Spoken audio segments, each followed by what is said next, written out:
Olá! No vídeo anterior, eu apresentei uma breve discussão sobre o status de L1 e o de L2, que assumem a Libras e o português para a população surda.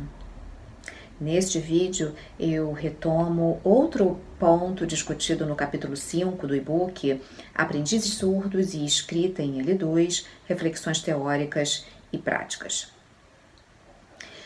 Bem, sabe-se que no Brasil nem todos os surdos são sinalizantes da Libras, assim como nem todos os surdos são usuários do português, seja na modalidade escrita ou na modalidade oral. Como vimos, as condições linguísticas da população surda são bastante heterogêneas e, portanto, ainda não se pode fazer afirmações generalizadas sobre a primeira e a segunda línguas em diferentes áreas do Brasil. Há ainda outra implicação nesse contexto, a qual não se pode deixar de mencionar: o caso dos codas. A Libras é uma das quase 7.000 línguas do mundo que pode emergir como primeira língua de qualquer criança que esteja em condições ambientais e perceptuais adequadas para seu desenvolvimento, e não somente por crianças surdas, como pode fazer crer a afirmação de que a Libras é a língua de sinais de surdos.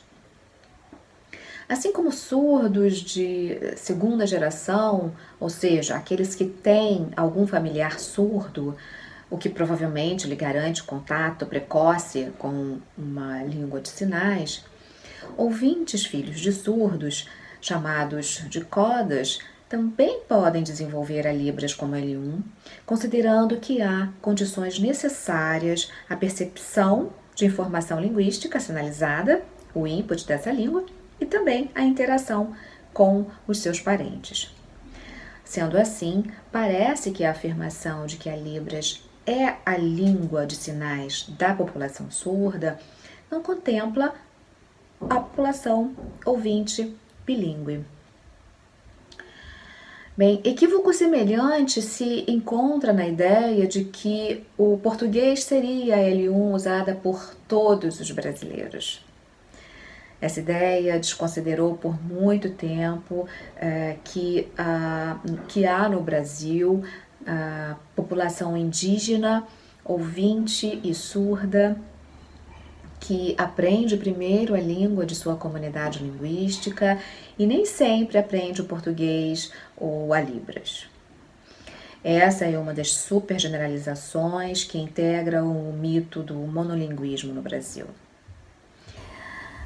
Em relação à representação cognitiva das línguas dos bilíngues e, portanto, dos codas, estudos mostram evidências de que construções das línguas às quais os bilíngues têm acesso estejam conectadas e que essas construções de duas ou mais línguas afetam umas às outras.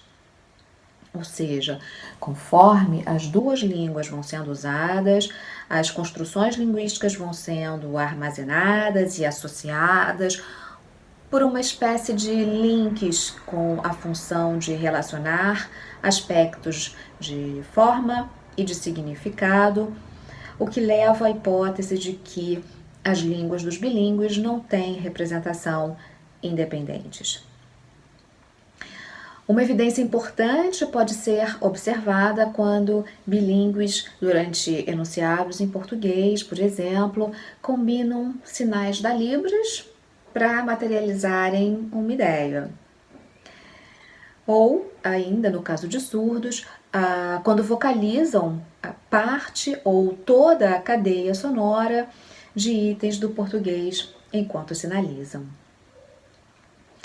Então, combinações de elementos fonológicos, morfológicos, semânticos e pragmáticos podem surgir com maior ou menor frequência durante a produção de bilíngues, algumas vezes consciente, outras inconscientemente.